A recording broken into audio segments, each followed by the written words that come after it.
This was me, ABC Poker, getting shoved around.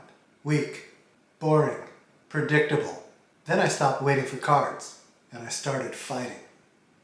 It was dangerous and profitable. Now this is your saga. I learned to fight.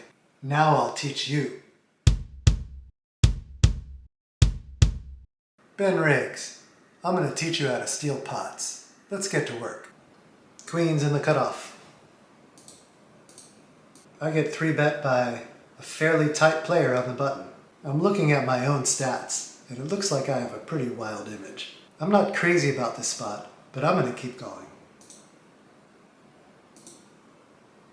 When villain just flat calls and doesn't 5-bet, I like my situation a little bit better. He could be trapping with aces, but I don't care. This is a pretty strong flop for us. So I see bet half pot. And villain folds. Ace-10 on the button. Villain 15 playing 17-17. Typical tag. Raise from the cutoff. I 3-bet. Villain 5 playing 22-22 and 29 hands. Cold 4-bets. So I fold. Ace-6 in the big blind. A villain min raises from early position. The maniac's on board. So I call. And I don't think I'm making any money here. I just have to call for pot odds. It's not really how I enjoy playing. Ace-king in the small blind. Maniac, open raises. A tag, 3-bets to isolate. I'm sure I'm cold 4-betting here, and I am. And everyone folds. Villain 8 is pretty tight, but given the dynamic with villain 7, I think villain 8 is going a little bit wider than usual. I think my play is okay. 10-7 suited on the button. We get 3-bet. Easy fold. Villain is 0-0 in 16 hands. Pocket 7s from early position at a very aggressive table.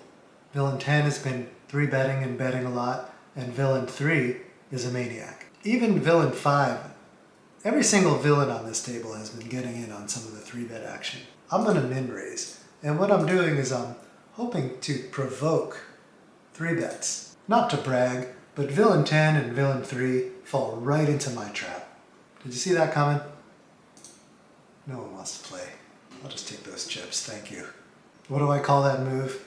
I call this move F you guys. That's what I call it. Do you ever do stuff like that? Now we're having fun. Queen on the button. I get 3-bet by a player who's 3-betting 21% of hands from the small blind. Pretty happy spot here. Unfortunately, I get a fold. Ace-jack in the small blind. Maniac limps from the button. I bump it up. Maniac calls. I flop 2 overcards and a gut shot. So I see bet. Villain calls.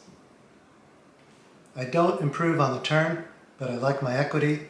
Villain's range is wide. I might even be value betting, so I bet. Villain folds. I see a lot of advice on YouTube about how you're shooting yourself in the foot by bluffing fish. And I honestly have a lot of respect for the people that are teaching that. But that's not the way I play.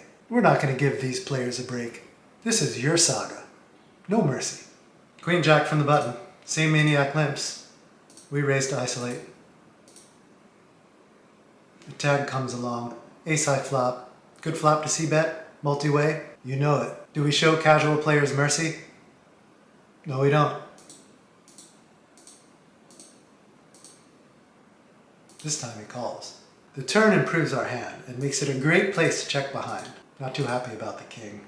Yeah, there's no reason to bluff this villain off of 5-2 when we have a made hand. And this is a good example of why pre-flop strategy and pre-flop equity is so important for your red line. King 10 offsuit on the button. We get 3-bet. This villain 3-bets a lot from the small blind. Too much. Makes me feel poorly for backing down. But King 10 offsuit is not in my 4-bet strategy. So I make a disciplined fold. I follow my strategy. I'll be back for you, villain 17. Jack tripper. Villain 6 comes along.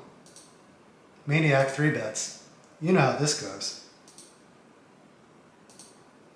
and villain 7 calls my 4-bet. A beautiful flop, I'm in position, and now I'm thinking about stacks. With 60 in the pot and 71 behind, I can bet small to set up all in on the turn.